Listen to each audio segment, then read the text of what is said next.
प्रशांत किशोर जी 20 तारीख से बिहार बदलाव यात्रा पर निकलने वाले हैं। हमारे बिहार बदलाव यात्रा का जो मुख्य उद्देश्य है वो ये है कि बिहार में जो जेपी आंदोलन में जो एक नारा दिया गया था बदलाव का, उस नारे को, उस विचार को हर घर तक, एक एक व्यक्ति तक पहुंचाया जाए।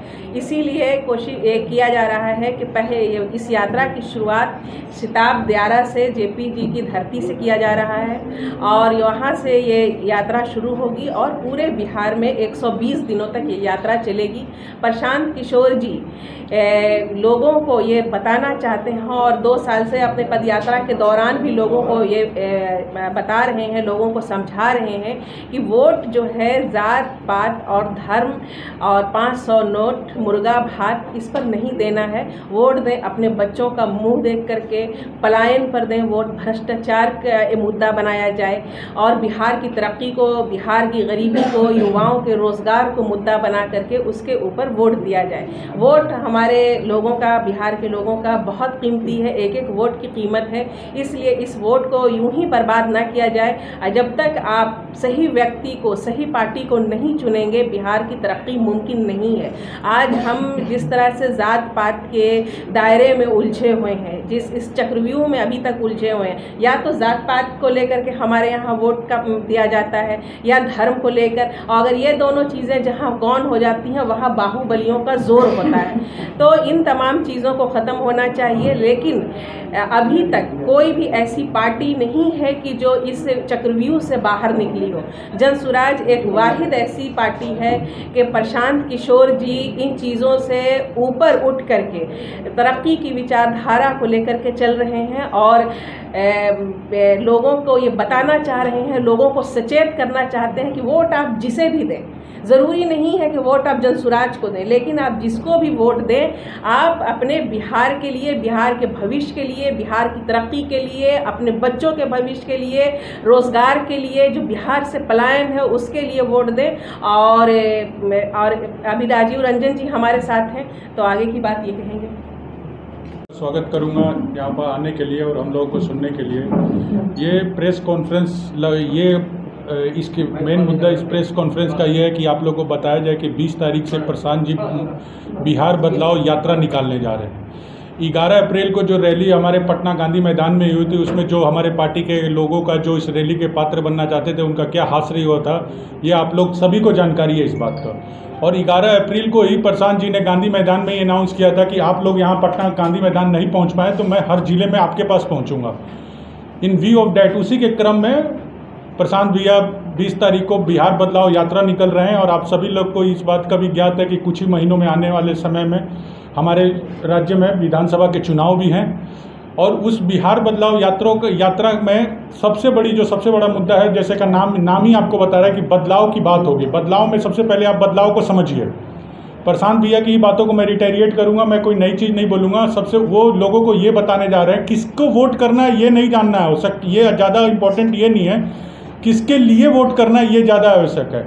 इम्पोर्टेंट ये है किसके लिए वोट करना है, वो मैडम ने अभी बताया, बदलाव के लिए वोट करना है। अगर अभी इसको मैं थोड़ा और सिंप्लीफाई कर देता हूँ, बिल्कुल लॉजिकल कर देता हूँ और सिंप्लीफाई कर देता हूँ, वो ये रहेगा कि अभी जो भी हालात हैं, शिक्षा के, स्वास्थ्य के, सड़क की, लॉ एंड ऑर्डर का, गवर्नमेंट जॉब्स का, बिजनेस अपॉर्चुनिटीज़ का, एजुकेशन का, जो भी हालात है, अगर आप उससे संतुष्ट हैं तो आप जो अभी करेंट रिजीम में है, चाहे जो भी अभी ऑप्शन अवेलेबल है, आप उस पर अगर विश्वास रखते हैं तो उनको वोट दीजिए।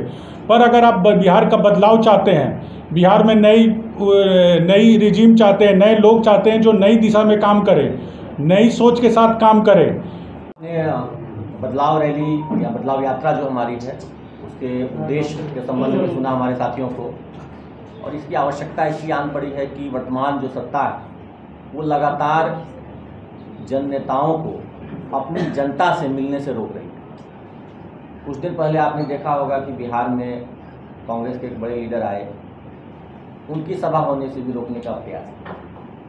हालांकि बाद में उन्होंने बिना परमिशन के ही सभा की, संवाद किया।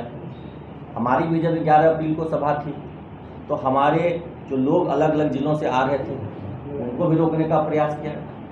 ऐसा लग रहा है जैसे बिहार में 2 पार्टी सिस्टम ये लोग कायम करना चाहते हैं। तीसरे किसी दल को, तीसरे किसी विकल्प को मजबूती से यहाँ के दोनों सत्ताधारी और विपक्षी गठबंधन उभरने ही नहीं देना चाहते। इनकी मंशा है कि सत्ता की रोटी हम ही दोनों के बीच में आपस में बंटती रहे। 1.5 साल इनके साथ सरकार में रहे, 1.5 साल उनके साथ सरकार में रहे। जनता के सामने अगर कोई नया विकल्प आ रहा है, उसको यहाँ की सरकार और विपक्ष दोनों मिलकर बराबर इस कोशिश में लगी हुई है कि रोका जाए, और जनता को अपने नेता तक पहुँचने से रोका जा रहा है, उनकी सभाओं में आने से रोका जा रहा है। पिछले दिनों उद्घोष यात्रा के तहत हमारी जो सभाएं हो रही थी, जनसुराज की सभाएं हो रही थी, प्रशांत किशोर जी सभाओं में जा रहे थे, तो वहाँ बड़ी भारी संख्या में भीड़ आ रही थी। लेकिन उसके विषय में मैं बताना चाहूँगा कि 2-3 जगहों पर प्रशासन के द्वारा हमारे लिए दिक्कतों, जो पदयात्रा प्रशांत जी कर रहे हैं उसकी तुलना कांग्रेस की सभाओं से या उनका जो समाज कार्यक्रम है उनसे नहीं है।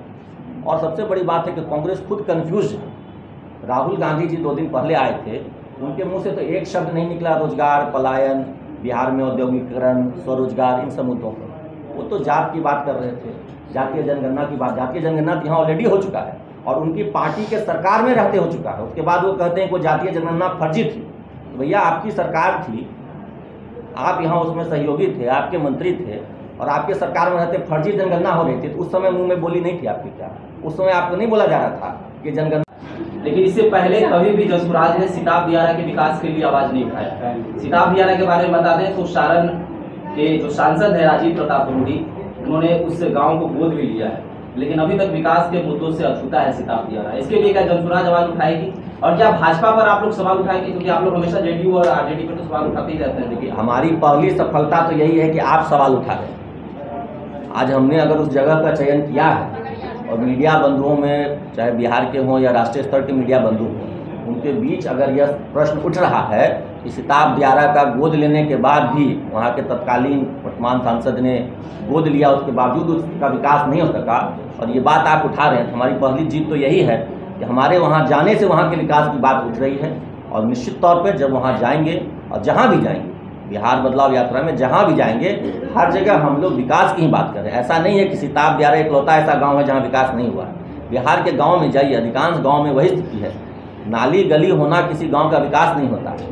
विकास होता है वहाँ के लोगों का बेहतर जीवन यापन, और उसकी कोई सुविधा नहीं है। गाँव के गाँव खाली पड़े हैं, सब लोग पलायन किए हुए हैं। आप जाके देखिए, आज बिहार का गाँव बुजुर्गों और महिलाओं का गाँव बना हुआ है। वहाँ के युवा है ही नहीं, वहाँ रोजी रोटी कमाने के लिए वो बाहर बसे हुए हैं। और यही हालत सिताब दियारा की भी है। सिताब दियारा कोई अनूठा या कह लीजिए कोई छूटा हुआ गांव नहीं है कि जहां विकास नहीं पहुंच सका। हकीकत है, विकास अधिकांश गांव में नहीं पहुंचा है। सिताब दियारा जा रहे हैं, वहां के विकास की बात उठ रही है, आप स्वयं उठा रहे हैं, यही हमारी पहली जीत है।